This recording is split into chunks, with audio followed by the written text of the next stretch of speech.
This is a summary of El Burlador de Sevilla, or popularly known as Don Juan, by Tirso de Molina. About the author. Tirso de Molina, or pseudonym of Gabriel Teles, is one of the outstanding dramatists of the golden age of Spanish literature. He was born on the 24th of March, 1579, and died on the 20th of February, 1648. He studied at the University of Alcala and in 1601 was professed in the Mercedarian order. As the order's official historian, he wrote Historia General de la Orden de la Merced in 1637.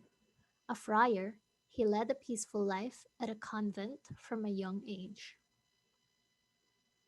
About the story. The first introduced into literature the hero-villain Don Juan, a libertine whom Tirso derived from popular legends but recreated with originality. The figure of Don Juan subsequently became one of the most famous in all literature through Wolfgang Amadeus Mozart's opera Don Giovanni in 1787.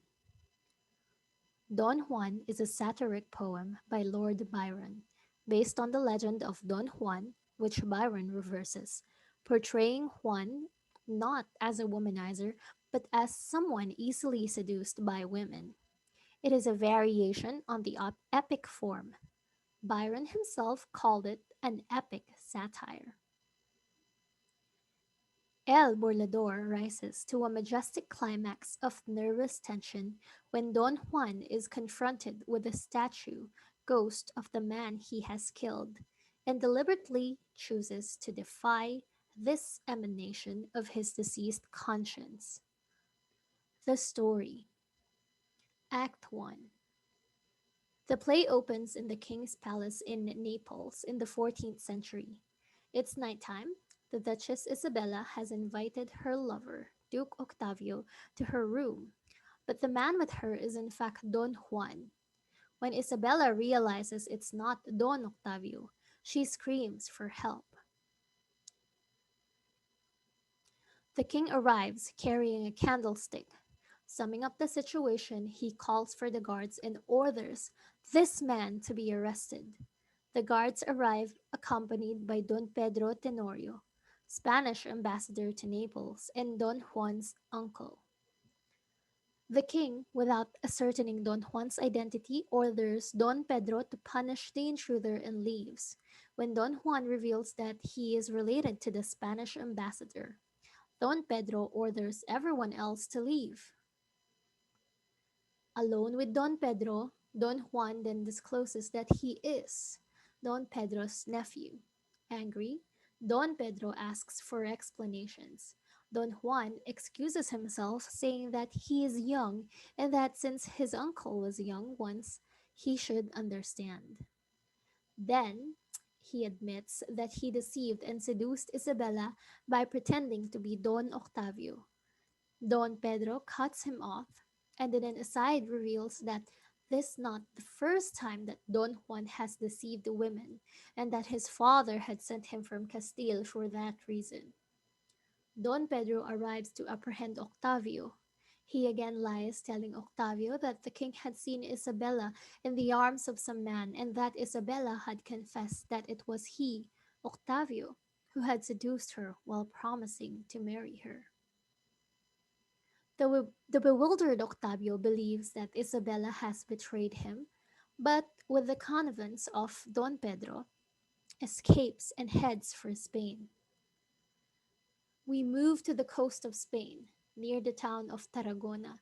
Tisbea, a fisher girl, appears and in a long lyrical soliloquy proudly boasts that she is free from the power of love. Her best suitor was Anfriso. Fate lets her meet Don Juan with Catalignon. Que largo me lo fiai. What a long time you are giving me. The act ends with Tisbea's cottage going up in flames, which she likens to the burning of her soul. She has been tricked, seduced, and abandoned, and resolves to go to the king to seek vengeance. Act 2. The act returns us to the court of King Alfonso in Seville. A letter has arrived from Don Pedro in Naples informing Don Diego Tenorio, Don Juan's father, of what happened in the court at Naples. Don Diego, in return, informs King Alfonso, who immediately decides that Don Juan must marry Isabella and in the meantime be exiled to the town of Lebrija. This, of course, leaves the king with a problem, since he had earlier arranged for Don Juan to marry Ana, daughter of Don Gonzalo. His decision will offend them, but the solution arrives conveniently in the form of Duke Octavio, who has just arrived in search of justice. Since he cannot marry Isabella, she is now betrothed to Don Juan. Octavio will marry Ana, and Don Gonzalo will be elevated to Comendador Mayor, or Knight Commander, of Calatrava. Everyone is satisfied, and the disorder created by Don Juan appears to have been resolved thanks to King Alfonso. Don Juan wants to catch up with the gossip about various Seville women, which is mostly unflattering. Marquis de la Mota, an old friend of Don Juan, arrives and confesses he is in love with Ana. Don Diego appears and conveys the king's order that Don Juan must leave Seville for Lebrija. At the same time, he reprimands his son's behavior, even calling him a traitor, whom God will punish when he dies.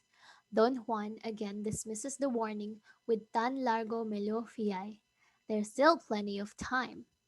After Don Diego departs, Don Juan prepares for the next trick, the seduction of Doña Ana, which will be really famous.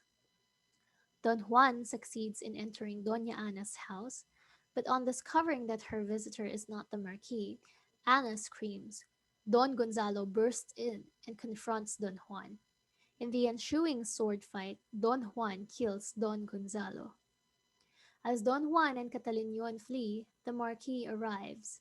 Don Juan returns his cape to the Marquis and leaves him implicated in the crime.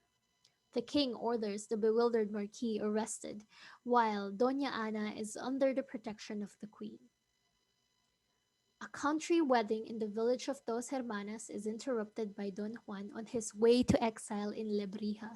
The groom, Patricio, immediately expresses foreboding at Don Juan's presence, especially when Don Juan seats himself next to the bride Aminta. A noble at my wedding is a bad omen, he concludes. Act 3.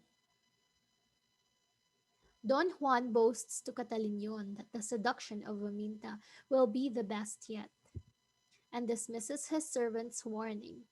After all, his father, he adds, is the king's favorite and in charge of administering justice. So there's no need to worry. He has also decided that he will not go to Lebrija but return to Seville, thus disobeying the king's command. It is night when Don Juan enters Aminta's room, declares his love for her and his determination to marry her, regardless of any objection his father or the king might raise.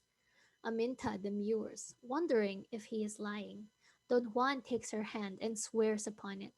He further calls on God to have him killed by a dead man if he betrays his word, but at the same time, in an aside, asks God not to let any living man kill him. Aminta then surrenders herself to him. The next scene switches to Tarragona, where Isabella has landed en route to Seville to marry Don Juan. According to King Alfonso's command at the beginning of Act 2, she and her servant Fabio catch sight of a weeping fisher girl. It is this Bea who discloses her seduction and abandonment by Don Juan. This news infuriates Isabella, who now seeks revenge on Don Juan rather than marriage. She invites Desbia to accompany her to Seville. Back in Seville, Don Juan and Catalinion have entered a church. Catalinion informs him that Octavio and the Marquis have found out about his deceptions, that Isabella is on her way, and that Aminta thinks that she is a noble, adding the title Doña to her name. The past is catching up with Don Juan. In the church, Don Juan and Catalignon come upon the statue of Don Gonzalo. On the tomb are inscribed the words, "Here lies the most loyal knight of the Lord, waiting to have revenge on a traitor." Don Juan mocks the statue and invites it to dinner and to seek its revenge that night at the inn where he is staying. At the inn, servants prepare a table for Don Juan. There is a knock at the door. A fearful Catalignon opens the statue of Don Gonzalo. He has accepted Don Juan's invitation to dine in. Catalignon and the servants are terrified, but Don Juan is unafraid. After the servants and Catalignon have left, Don Juan asks the statue what it wants. Whatever it is, he will fulfill on his word as a caballero. Meanwhile, the king and Don Diego discuss the latest complications regarding Don Juan. Dinner is ready. Plates of vipers and scorpions and glasses of bile and vinegar are served, after which the statue asks Don Juan to give it his hand. It then drags Don Juan into the tomb. Don Juan tries to stab the statue and, realizing that it is ineffectual, calls out for confession and absolution.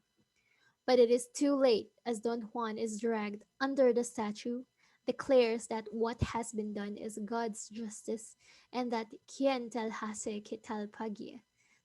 The meaning is, you reap what you sow. The action moves rapidly in this act. It opens in Dos Hermanas with Patricio. Alone, reaffirming that Don Juan's presence is a bad omen, Don Juan interrupts Patricio's thoughts, informing him that Aminta has sent him a letter asking him to go see her, and he ends by threatening to kill Patricio if he objects. In the final scene, the king and Don Diego are joined in Don Juan's victims, each calling for justice.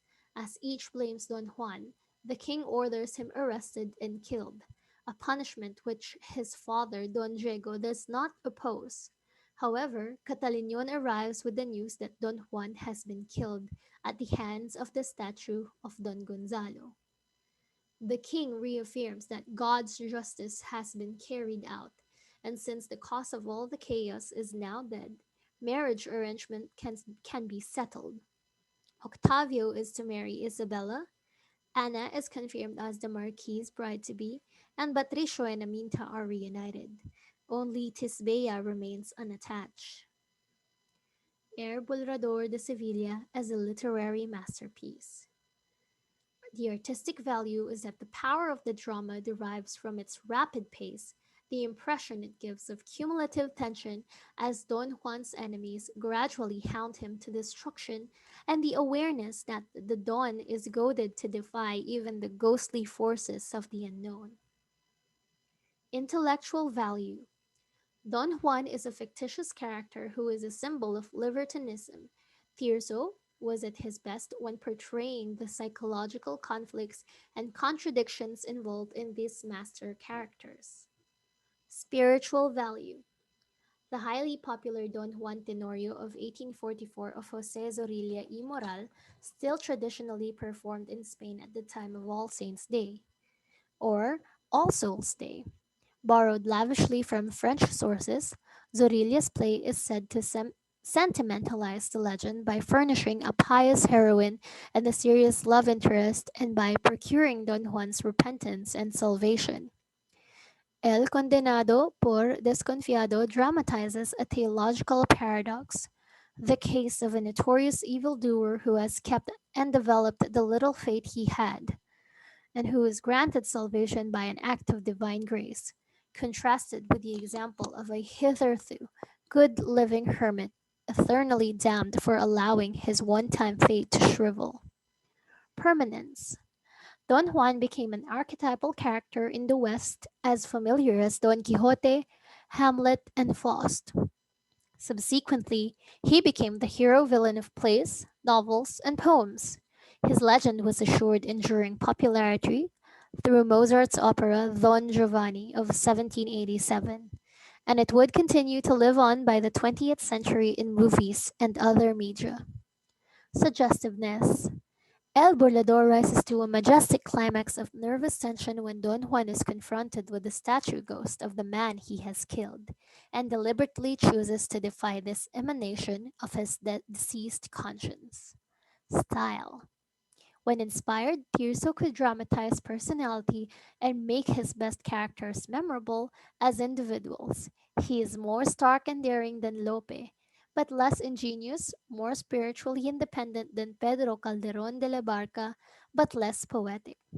His plays of social types and manners, such as El Vergonzoso and Palacio, written in 1611 and published in 1621, which translates to the bashful man in the palace, are animated, varied in mood, and usually lyrical. At the same time, however, Tirso's style is erratic and sometimes trite.